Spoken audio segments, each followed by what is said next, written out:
음, 안녕하세요. 남자 한 번 잘못 만났다가 인생을 말아먹을 뻔한 경험이 있는 30대 여성입니다. 사실 이런 창피한 이야기를 공개하고 싶지는 않았지만 결혼이라는 중대한 결정을 할 땐 정말 신중하고 또 신중해야 한다는 진리를 강조하고 싶어서 이렇게 썰맘 채널에 글을 드립니다. 혹시 결혼을 앞두고 계시거나 아니면 결혼을 했지만 뭔가 아리송한 느낌을 가지고 있는 분들이 계시다면 부디 제 사례를 유심히 들어주시길 부탁드려요. 그리고 정말 큰일이라고 생각되는 일들이 막상 용기를 내보면 별거 아니라는 걸 깨닫게 된다는 말도 덧붙이고 싶네요. 저는 부모님의 사랑을 받지 못한 채 성장했습니다. 제가 어렸을 적부터 엄마와 아빠는 하루가 멀다 하고 부부싸움을 했고 물건이 날아다니거나 고성이 오가는 건 아주 흔한 일이었죠. 그렇게 지지고 볶던 두 분은 서로 각자의 인생을 가기로 결정하셨어요. 제가 초등학교 3학년쯤 됐을 겁니다. 엄마가 커다란 가방을 싸고 있길래 엄마한테 어디 가냐고 물었어요. 엄마, 어디 가? 왜 갑자기 가방을 싸는 건데? 미연아, 너 엄마 없어도 잘 살 수 있지? 아빠랑 할머니 말씀 잘 듣고 공부 열심히 해야 돼. 갑자기 그게 무슨 소리야? 엄마 어디 가? 엄마는 아빠랑 살기 싫어서 멀리 떠나기로 했어. 그러니까 이제 미연이를 자주 볼 수 없을 거야. 어, 그런 게 어딨어. 난 싫어. 난 엄마랑 같이 살고 싶은데. 미안해, 미연아. 엄마가 가끔 얼굴 보러 올게. 응? 잘 있어야 돼. 알았지?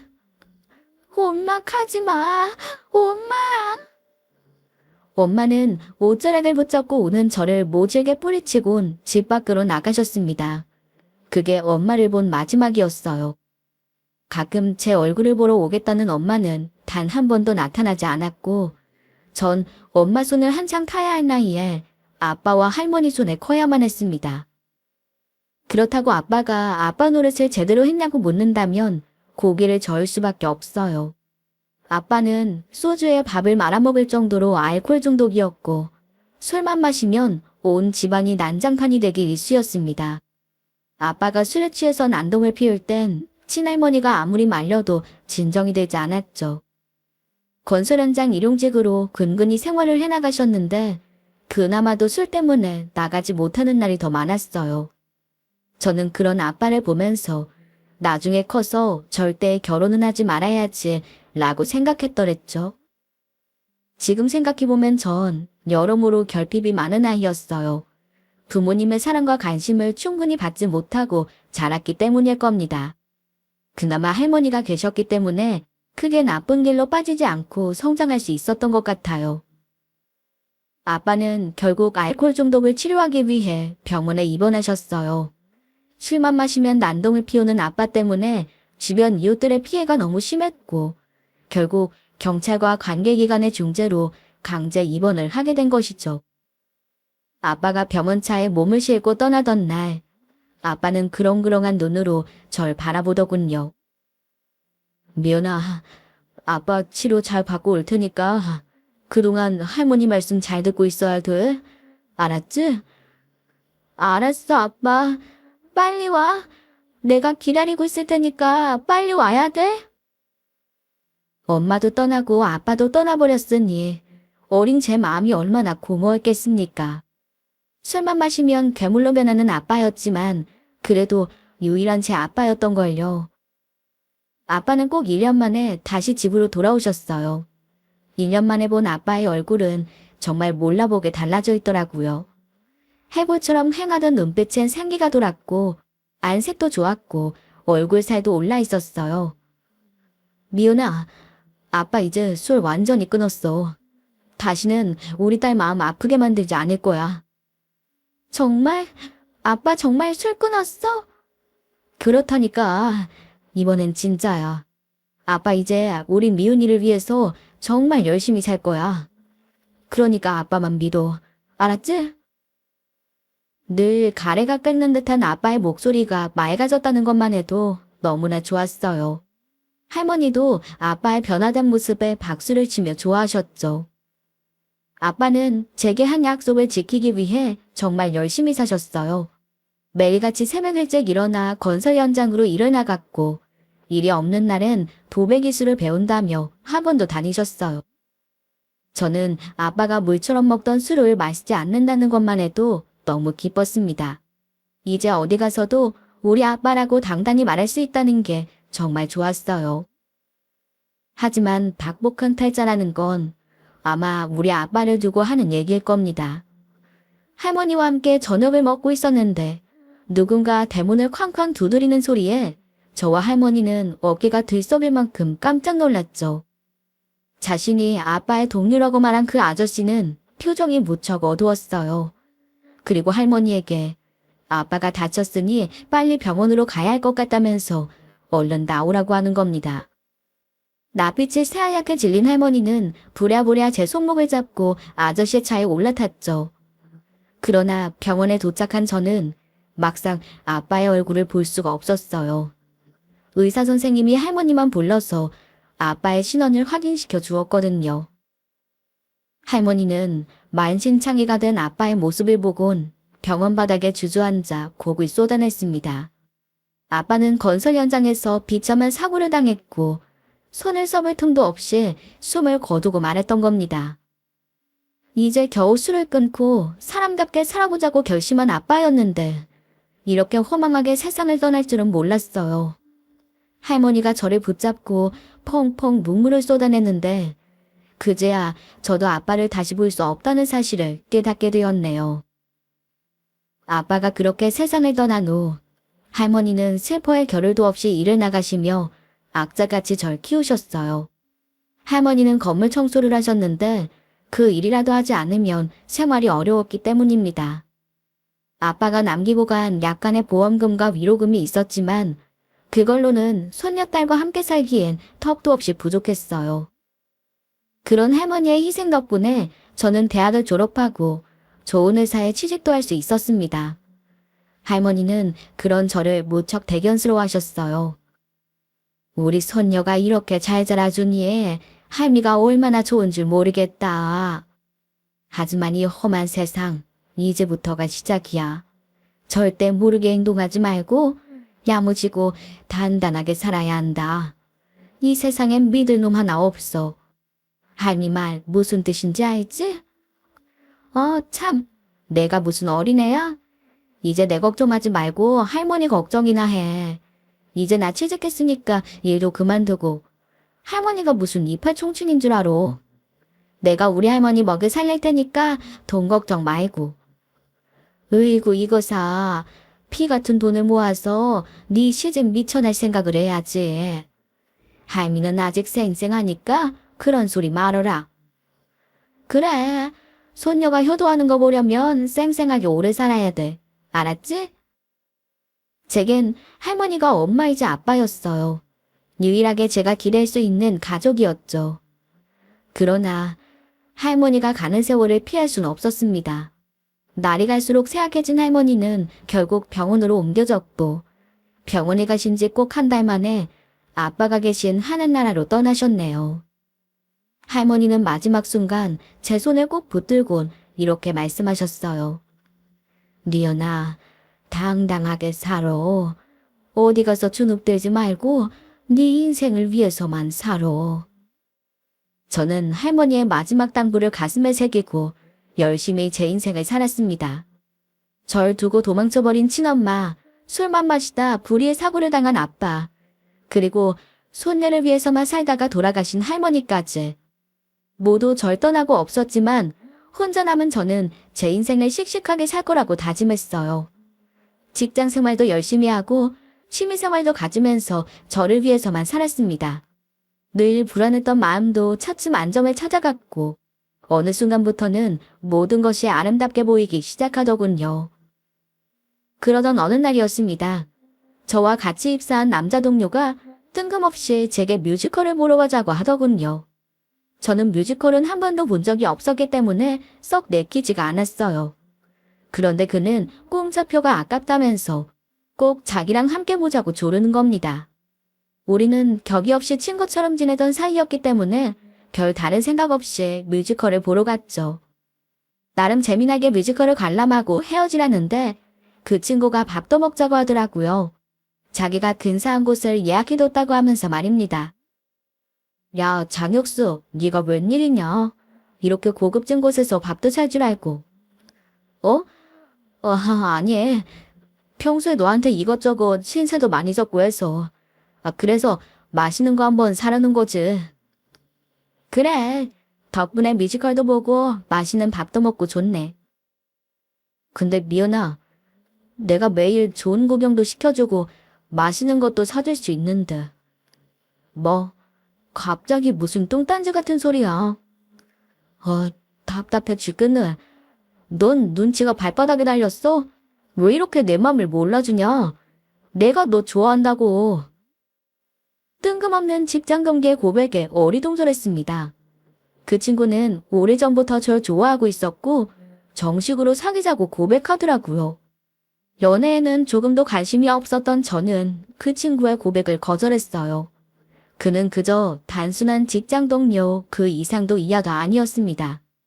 하지만 그는 절 포기하지 않았고 끊임없이 구애를 하더라고요. 그렇게 한참을 지내다 보니 제 마음도 조금씩 그 친구에게 기울기 시작했어요. 그리고 결국 우리 두 사람은 연인 사이가 되었습니다. 그는 제게 늘 한결같은 진심을 보여주었고 이런 남자라면 연애를 해봐도 되겠다 싶었어요. 그리고 그는 연애를 하는 동안에도 제 선택이 틀리지 않았다는 것을 증명했습니다. 남자친구는 혼자 살아가야 하는 것이 인생이라는 제 생각을 바꿔준 사람이었어요. 가족이 모두 떠나버린 이후 제가 처음으로 의지할 수 있는 사람이었습니다. 그리고 우리는 연애 1년 만에 결혼을 약속했고 남자친구 부모님에게도 허락을 받았죠. 남자친구 본가는 전라남도 순천이었는데 남자친구의 형님 두 분 모두 부모님과 함께 농사일을 하며 살고 계셨어요. 결혼 허락을 받기 위해 처음으로 남자친구 부모님을 뵙던 날이 아직도 생생하게 기억나네요. 예비 시어머니는 처음 보는 절 두 팔 벌려 맞이해 주셨어요. 안녕하세요. 처음 뵙겠습니다. 김미은이라고 합니다. 어머나 어서 와요. 우리 혁수 여자친구를 드디어 만나게 됐네요. 아이고 어쩜 이렇게 예쁜 아가씨가 우리 혁수한테 시집을 온다고 할까? 네? 감사합니다. 내가 미은 씨 얘기 좀 들었는데 그렇게 애교도 많고 여성스럽다고 하던데 내 평생 소원이 딸 같은 며느리 보는 게 소원이었거든요. 첫째랑 둘째는 선머슴 같은 며느리들이라서 여태 소원풀이를 못했어요. 이제야 소원풀이를 할 수 있을 것 같아서 내가 아주 기대가 크다니까요. 그러셨구나. 네, 받아만 주신다면 정말 딸 같은 며느리가 될 수 있도록 노력하겠습니다. 나야 반대할 이유가 하나도 없죠. 혁수랑 같은 직장 동료라면서요? 직장 탄탄하고 인물 좋고 모년대 없이 성격 좋고 얼마나 좋아요. 나는 다른 거 바라는 게 하나도 없어요. 그저 서로 아껴주면서 행복하게 잘 살면 돼요. 예비 시부모님은 흔쾌히 절 며느리로 받아주셨어요. 당시 그 자리엔 예비 시부모님뿐만 아니라 예비 시아주버님들과 손윗동생들까지 계셨는데 시종일관 하하호호 집안 분위기가 얼마나 화목하던지 정말 드라마에서는 나올 법한 그런 분위기였습니다. 어릴 적부터 화목과는 거리가 먼 집안 환경에서 자라온 저로서는 부럽기까지 했습니다. 이런 집안의 가족이 된다면 너무 좋을 것 같다는 생각이 들더군요. 손윗동서들도 너무나 상냥하게 절 반겨주었습니다. 서울에서 살아서 그런가? 정말 피부도 뽀얗고 너무 예뻐요. 우리는 시골에서 소나치고 밭일만 해서 새까맣기만 한데 우리 도련님 정말 섹시한 번 제대로 골랐네요. 안 그래 둘째 동서? 네 형님. 미은 씨가 막내 동서가 되면 우리 집안 분위기가 너무 화사해질 것 같아요. 내 말이 바로 그 말이라니까. 저를 반기는 시댁 식구들 덕분에 저는 안심하고 결혼할 수 있었습니다. 사실 둘 다 결혼을 하기엔 완벽하게 준비가 돼 있진 않았어요. 저는 시집 미천 대줄 부모도 없었고 농사 짓는 남편 집도 썩 넘치는 살림은 아니었거든요. 그나마 저는 꾸준히 직장 생활을 하면서 작은 공공아파트를 가지고 있었습니다. 넓은 평수는 아니지만 두 사람이 살기엔 그럭저럭 괜찮았어요. 또 좁은 집에서 살림살이 드릴 게 뭐가 있겠습니까? 남편 몸뚱이만 저희 집에 들어오면 그게 곧 신혼집인걸요. 둘이 같은 직장에서 열심히 근무를 하고 있었으니 차차 넓어가면 된다고 생각했어요. 우리 두 사람의 소박한 신혼은 그렇게 시작되었습니다. 하지만 그런 제 생각이 완벽한 착각이었다는 건 신혼을 시작한 지 얼마 지나지 않아 깨닫게 되었습니다. 어느 날 퇴근을 하고 집에서 TV를 보고 있었는데 첫째 형님한테 전화가 걸려오더라고요. 네 형님, 어쩐 일이세요? 막내 동서, 이번 주말에 순천에 내려오지? 네? 순천에요? 순천에는 왜요? 무슨 일 있어요? 아니, 서방님이 얘기 안 했어? 요새 농번기라 자기들도 일손 보태야 하는데. 네, 아니요. 그런 말은 처음 듣는데. 근데 형님, 어머님 농사일에 저희가 꼭 가야 돼요? 참, 동서는 그걸 말이라고 해. 그럼 연로하신 부모님이 그 많은 걸 언제 다 해. 사람을 쓰려고 해도 인건비가 좀 비싸야지. 이럴 때 자식들이 안 도우면 언제 돕겠어. 그건 그렇죠. 알겠어요, 형님. 제가 그 일랑 얘기해서 내려가는 방향으로 할게요. 내려가는 방향이 아니라 꼭 내려와야 돼. 지금 일손이 얼마나 딸리는데. 새벽 일찍 출발해 동서. 알겠습니다. 멍겁결에 내려간다고는 대답했지만 전 순간 멍한 기분이 들었습니다. 서울에서 순천까지 얼마나 먼데 시부모님 농사일을 도우러 가야 한다는 게 좀처럼 납득이 어려웠어요. 농번기라는 건 매년 오는 거고 그럼 그 시기에는 저희가 매 주말마다 시간을 할애해서 순천까지 가야 한다는 거니까요. 그래야 한다는 말은 남편에게도 들은 바가 없었고요. 그래서 저는 남편에게 자초지종을 물었습니다. 하지만 남편은 머리를 극적이며 될 수 없지 않다는 듯 대답하는 겁니다. 형수님 말이 맞지. 농번기 때는 우리가 가끔 내려가서 일손 돕고 그럼 좋잖아. 아니, 당신은 무슨 동네 슈퍼 가는 것처럼 말하네? 주말에 겨우 쉬는데 어떻게 매번 순천에 내려가서 농사일을 돕느냐고. 그건 아니지 않아? 매번 그러는 건 아니고 지난번에 큰형이 그러더라고. 엄마가 올해 농사는 이것저것 벌려놓은 게 많다고 말이야. 그래서 너무 바빠서 그런 거야. 그러니까 이번만 그냥 갔다 오자. 솔직히 제 속은 부글부글 끓었지만 결혼한 지도 얼마 안 됐고 또 힘든 부모님을 돕는 일이라니까 마냥 빼긴 그렇더라고요. 그래서 남편과 함께 순천으로 내려갔죠. 아니, 그런데 말입니다. 제가 오자마자 시어머니가 굳은 표정으로 청명스럽게 한마디 하시는 게 아니겠어요? 이제 좀 있으면 점심 먹을 때인데 이제 도착해서 언제 일할래? 죄송해요, 어머니. 차가 너무 막혀서. 그럼 막힐 거 계산해서 더 일찍 출발을 했어야지. 너는 어떻게 된 게 허리 빠지게 일하는 시부모 생각을 안 하니?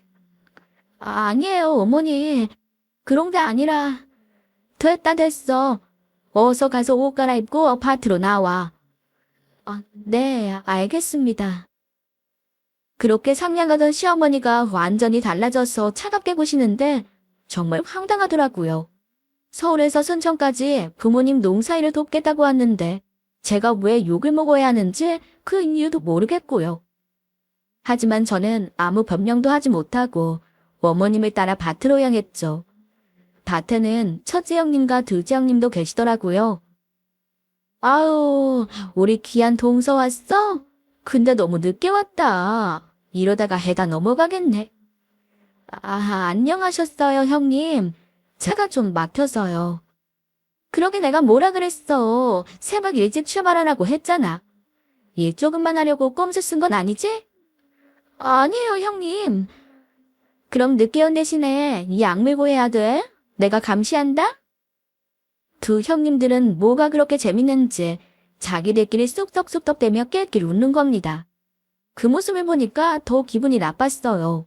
갑자기 농사일을 도우러 오라는 말이나 갑자기 돌변해 저한테 차갑대고는 시어머니도 그렇고 뭔가 느낌이 쎄하게 오더라고요.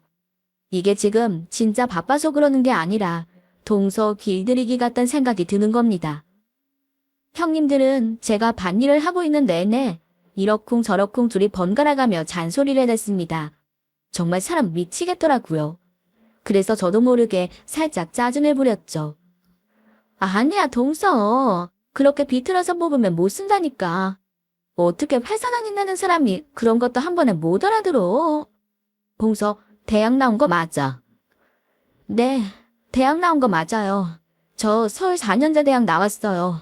형님은 대학 근처에도 못 가봤겠지만요. 어머, 동서 지금 뭐라 그랬어? 지금 대학 나왔다고 유세 떠는 거야, 뭐야? 유세를 떤 게 아니라 형님이 저 대학 나온 걸 못 믿는 것 같아서 알려드린 거예요. 참나, 기가 막혀서 원. 원래 서울 여자들은 다 이래. 무슨 그깟 대학 나온 거 가지고 콧대가 하늘을 찔러. 아니 형님, 그게 아니라 형님이 먼저 대학 나온 사람이 그런 것도 못한다면서 핀잔 주셨잖아요. 그래서 대학 나왔다고 말씀드린 것뿐이에요. 그러니까 내가 농담 한마디 했다고 그게 고가워서 그랬다는 거야. 동선 이제 보니까 정말 모난 구석이 있구나. 그렇게 안 봤는데 정말 실망이네. 이래서 사람은 겪어봐야 안단 소리가 나오는 거지. 이제 막내 동생 무서워서 어리 말이나 하겠어. 형님들은 제게 싫은 티를 팍팍 냈고 기분이 상했던 저도 웃는 얼굴이 나올 리가 없었어요.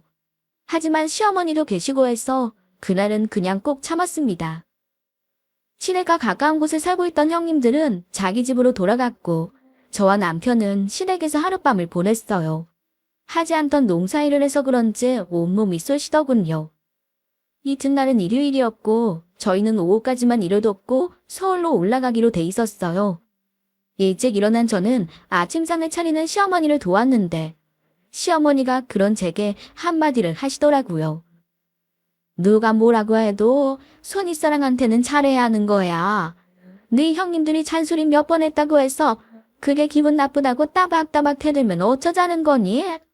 가족끼리 얼굴 붉히면서 살 셈이냐? 아, 네, 알겠습니다. 죄송해요, 어머니. 내가 니들 결혼을 허락한 건 미은이 네가 얌전하고 순종적인 것 같아서 허락한 거다. 여자가 시집에 갔으면 어찌됐든 이제 우리 집안 사람인 거야. 그럼 그 집안 법도를 따르면서 살아야지. 집안 통비박산의 내 신부가 아니라면 네 형님들 말에 토달지 말고 잘 들어야 해. 알았니? 네, 무슨 말씀인지 잘 알겠어요. 조심할게요. 저는 시어머니의 말에 조금도 동의하지 않았어요. 그렇지만 일단은 그냥 넘어가자는 마음으로 알았다고 대답했죠. 그렇게 좋지 않은 마음으로 밭에 나가게 됐는데요. 그런데 이번엔 둘째 형님이 빈정거리며 절 괴롭히기 시작하더라고요. 미안 동서님, 시댁이 누추했을 텐데 어떡해. 잠은 잘 주무셨나요? 서울 사람들은 침대에서만 잠을 자서 구들장은 등짝이 베겼을 텐데요. 네? 아니에요. 그럭저럭 잘 잤어요. 아이고 그래. 그거 참 다행이네. 난 동서가도 서울 사는데 대학 나왔다고 자랑을 하길래 또 허름한 곳에서 못 주무시는 줄 알았지.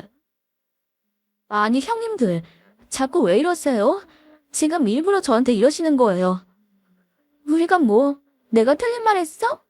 지금 동서 생각해서 안부 묻는 거잖아. 근데 뭐가 잘못됐냐고.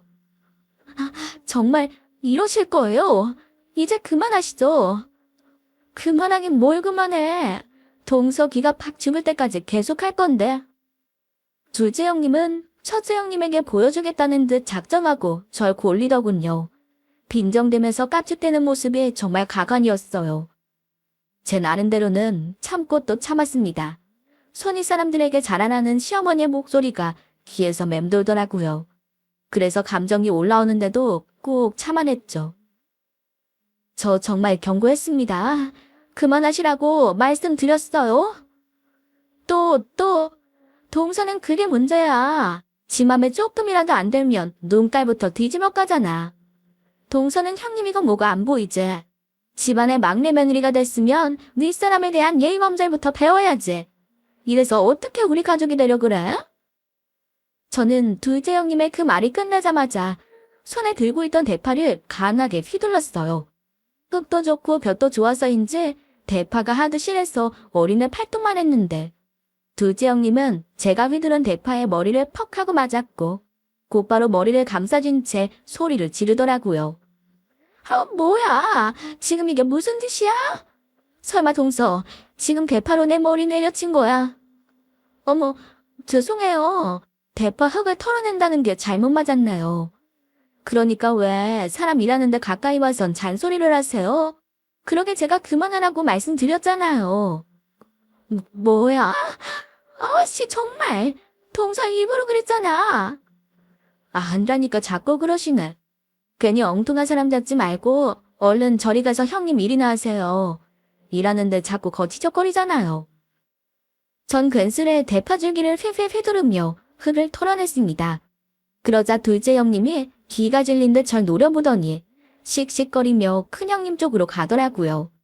저한테 맞았다고 큰형님한테 고자질을 하는 것 같았습니다. 하지만 그래도 아무 상관이 없었어요. 저도 저들의 유치한 동서 길들이기에 순순히 동참해줄 생각이 없었거든요. 깐족거리는 둘째 형님 머리통을 대파로 시원하게 후려치고 나니까 속이 뻥 뚫리는 것 같더라고요. 전 그날 집으로 돌아오는 차 안에서 실실 웃음을 멈추지 않았어요. 대파를 맞고 당황해하는 형님의 표정이 자꾸 생각이 나서 말이에요. 그런데 운전대를 잡고 있던 남편이 굳은 표정으로 한마디를 하더라고요. 당신, 아까 둘째 형수님한테 대파 휘두른 거 진짜 모르고 그런 거야? 형수님이 엄마한테 아주 울고불고 난리를 치던데? 뭐 그럴 수도 있고 아닐 수도 있지. 하도 내 옆에 찰싹 달라붙어서 잔소리를 대니까 나도 모르게 그랬을 수도 있고. 뭐야, 당신 정말 왜 그래? 형수들이랑 사이좋게 지내면 안 돼? 결혼하고 처음으로 우리 부모님도 오러 내려온 건데 꼭 이렇게 분란을 만들어야 속이 시원하냐고. 뭐, 당신은 지금 누구 편이야? 당신 눈에는 형님이 봉변당한 것만 보이고 내가 형님들한테 괴롭힘 당한 건 안 보여? 형님들이 나 기죽이려고 일부러 그러는 거 모르겠냐고. 그래서 일부러 승천도 내려오라고 그런 거고. 무슨 당신 기를 죽이려 했다 그래. 형수들이 보기에는 당신이 모든 게 서투니까 가르쳐주려는 거였겠지. 그리고 엄마도 그러시더라. 당신이 너무 새침했더니가 불편하시대. 왜 막내딸 같은 며느리가 되겠다며. 그런데 당신 어제 오늘 얼마나 인상 쓰면서 있었는지 알아? 아니, 시어머니한테 애교도 좀 부리고 아이양도 좀 떨면 어디가 덧나냐? 시댁 일 한번 도와주러 내려온 게 그렇게 못마땅해. 뭐라고? 어머님이 그렇게 말씀하셨다고. 그럼 어머님은 나한테 얼마나 차갑게 대하셨는데. 결혼 전 그렇게 상냥하고 다정하셨던 어머님이 갑자기 변해서 냉정하게만 구시잖아. 내가 거기에다 무슨 애교를 부리니. 진짜 막내딸도 그렇게 못해? 그게 형수들한테 대파 휘두르고 시어머니한테 인상을 쓴 이유야? 넌 지금 그게 말이 된다고 생각하니? 당신 진짜 실망이다. 여자가 결혼을 했으면 어느 정도는 순종적인 태도를 보일 줄도 알아야지. 결혼 전처럼 제멋대로 살 거면 뭐하러 결혼했어? 뭐라고? 당신 정말 말 이상하게 한다. 그럼 당신은 시댁 식구들한테 무조건 고개 숙이고 순전적인 며느리 들이려고 날 선택했니? 내가 무슨 하녀야? 니네 집 종년이냐고. 아우, 됐어. 내가 너랑 무슨 말을 하냐? 정말 기가 막히고 코가 막힐 일입니다. 남편은 제가 달라졌다고 하지만 제가 보기엔 남편이 달라진 것처럼 보였어요. 결혼 전에는 하늘의 별도 따라줄 것처럼 굴더니 이제 와서 자기네 집안 사람들에게 순종적이지 않다고 불평불만을 늘어놓으니까요.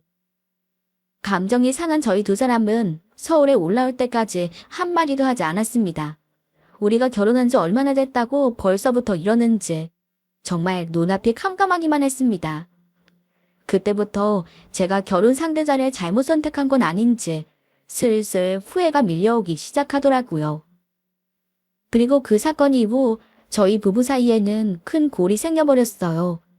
남편은 항상 뭔가 화가 단단히 난 사람처럼 굴었고 필요한 대화 외에는 저랑 말을 섞지 않더라고요. 그렇다고 제가 화해 신호를 보내지 않은 것도 아니었어요. 하지만 그럴 때마다 남편은 절 투명인간 취급하더라고요. 정말 어처구니가 없었습니다.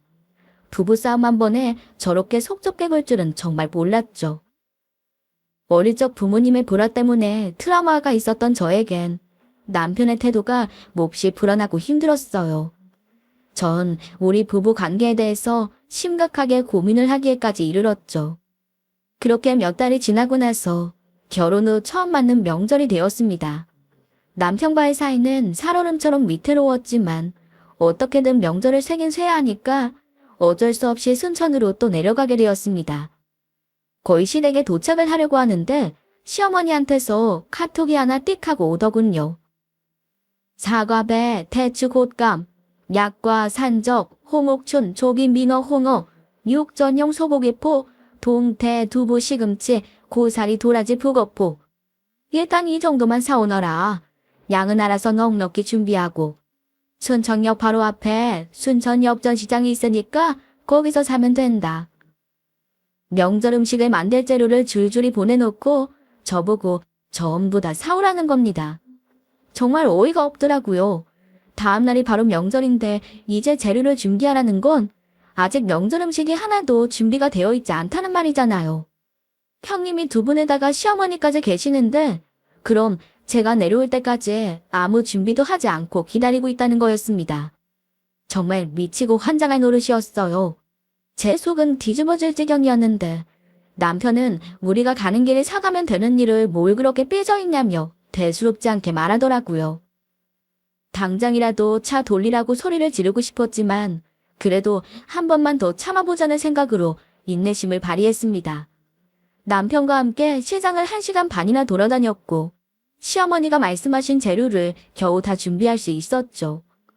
그리고 짐을 바리바리 들고 시댁을 들어갔는데 거실엔 시부모님과 형님 네 분들이 과일과 간식을 먹으며 하하호호 떠들고 있더라고요. 저는 아니고 온 마음을 꼭 참고 인사를 건넸는데 수고했다는 말 한마디는커녕 왜 이제야 왔냐는 핀잔만 날아오는 게 아니겠어요? 저희 왔어요, 어머님, 아버님. 니들 기다리다가 목 빠지는 줄 알았다. 무슨 시장 한번 보는데 시간이 이렇게나 걸리는 거니?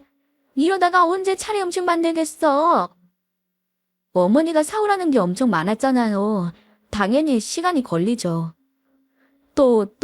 이 볼멘수리부터 하는 것 좀 봐라. 그거 좀 사왔다고 입이 나와서는. 아, 뭐해. 빨리 짐 내려놓고 음식 준비할 생각 안 하고. 네, 제가요? 그럼 막내 며느리가 준비해야지. 누가 하니? 그러니까 이 많은 걸 저 혼자 다 준비하라고요? 아유, 몇 번 말해야 알아들어. 너희 형님들은 시집 올 때 다 그렇게 했어. 우리 집은 며느리가 시집 와서 처음 맞는 명절에는 걔가 일을 도맡아서 하는 게 전통이자 신고식이야. 네? 신고식이요? 시어머니의 말도 안 되는 짓에 제가 머뭇거리자 갑자기 둘째 형님이 쓱 오더니 앞치마를 제 얼굴에 휙 집어던지더군요. 그러면서 나지막한 목소리로 이렇게 말하는 겁니다. 이젠 네 인생 종쳤어. 어디 개고생 좀 해봐. 고수해 죽겠다는 듯 배실배실 웃음을 흘리는데 정말 어처구니가 없었어요. 큰형님과 시어머니까지 그런 절 보며 비웃고 있었고요. 남편을 포함한 아주버님들은 자기 일들이 아니라는 듯 TV에만 시선을 고정시키고 있었습니다. 저는 시댁 식구들이 한 통속이 돼서 입으로 절 골탕 먹이려는 것이라는 걸 깨닫게 됐어요. 아마 대파 사건도 한몫을 했겠죠. 어쩌면 남편도 어느 정도는 알고 있었을지도 모릅니다. 그 순간 저는 이 결혼이 완벽히 잘못된 것이라는 걸 깨달을 수 있었습니다. 이런 무책임한 남편과 상식에 벗어난 시댁 식구들과는 상종을 해서는 안 된다고 본능이 말하고 있었어요. 저는 앞치마를 다시 둘째 형님의 얼굴에 되돌려 주었습니다. 놀란 둘째 형님이 허둥대며 엉덩방아를 찢더군요. 그러자 시어머니가 쌍심지를 켜고 저한테 막 뭐라고 하는 겁니다. 아니, 어른들 계시는데 지금 이게 뭐 하는 짓이야? 누가 손윗동서한테 그렇게 함부로 굴어? 넌 시댁이 그렇게 편하니? 내가 시집살이가 뭔지 제대로 보여줘야 정신을 차리겠어? 아니요, 그러실 필요 없어요. 저 지금 이 시간부로 이 집안 며느리 탈퇴하려고요. 뭐라고? 그게 무슨 헛소리야. 그게 네 맘대로 되는 일이니. 왜 안 돼요? 내가 하기 싫으면 관두는 거죠. 어머니 귀한 막내 아드님도 반품할 테니까 그냥 가져가세요. 뭐, 아니 얘가 미쳤나? 옛날이었으면 소금 한 바가지를 맞아도 시원찮을 판국에 그러니까 지금 이혼을 하겠단 말이냐? 누가 이혼을 해주기라도 한대? 이혼은 무슨 이혼이에요? 저 이 남자랑 아직 혼인신고도 안 했는데요. 몇 년 살아보고 혼인신고하자고 결혼 전에 약속한 거예요. 그러니까 서로 손 흔들고 헤어지면 그만이라고요. 무슨 말인지 아시겠어요? 뭐? 혼인신고를 아직도 안 했어? 그게 정말이냐? 놀란 시어머니가 남편에게 묻자 남편이 머리를 극적이며 고개를 끄덕였어요. 아이고, 이 미친 거사. 여태 혼인신고도 안 하는 등신이 어딨어? 암튼 이번에는 시간도 촉박하고 하니 명절 음식은 다 같이 하는 걸로 하자. 첫째랑 둘째도 이제 그만하고 얼른 주방에 들어가서 준비해라. 그래요. 이제 내일 명절 세려면 빨리 음식 준비 시작하셔야겠네요. 그럼 열심히들 하세요. 전 이만 서울로 올라갑니다. 아니 얘가 정말 왜 이래? 가긴 어딜 가? 제 말을 귓등으로 들으셨어요? 저 이제 며느리 안 한다니까요. 저 이 남자랑도 그만 살 거예요. 제가 눈에 뭔가가 씌었나 봐요. 결혼 전에는 자상하고 착한 사람인 줄 알았는데 알고 보니까 속은 밴댕이 속에다가 자기 엄마 치마폭이 쌓여서 이러지도 저러지도 못하는 등신이네요. 그러니 혼인신고 안 한 게 얼마나 다행인지 몰라요. 제가 시어머니한테 쏘아붙이자 그제야 제 말이 진심이라는 걸 알아차린 남편이 갑자기 불안한 표정을 짓더라고요. 아니, 당신 갑자기 왜 이래? 엄마랑 형수들이 장난친 거 가지고 정색하면 어떡해? 일단 좀 진정하고 거기 앉아봐. 내가 거길 왜 앉니? 나 앞으로는 순찬적으로는 오줌도 안 넣을 생각이거든. 난 내 차 타고 서울 갈 테니까 당신은 여기서 푹 쉬다 와. 아니 여보, 이렇게 가면 나보고 어쩌라고. 절 붙잡는 남편을 뿌리치고 현관 밖을 나서는데 형님들이 우르르 몰려오더니 정신을 못 차리고 막 따지는 겁니다. 동서 정말 미쳤어? 겨우 이만한 일로 이혼을 운운해? 결혼이 장난이니?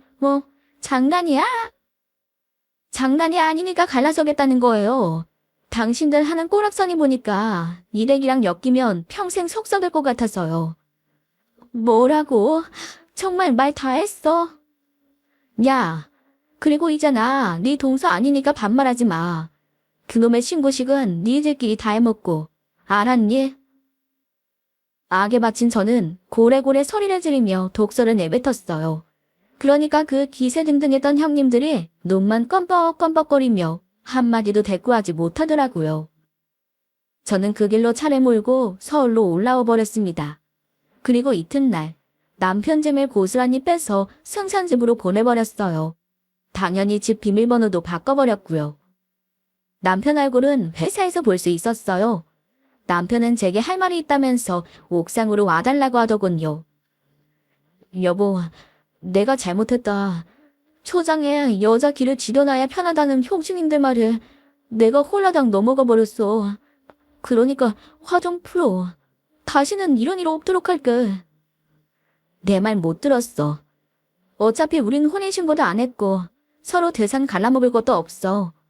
그냥 잠깐 동거했다고 생각하면 된다고. 나 다시는 당신이란 사람과 살고 싶지 않아.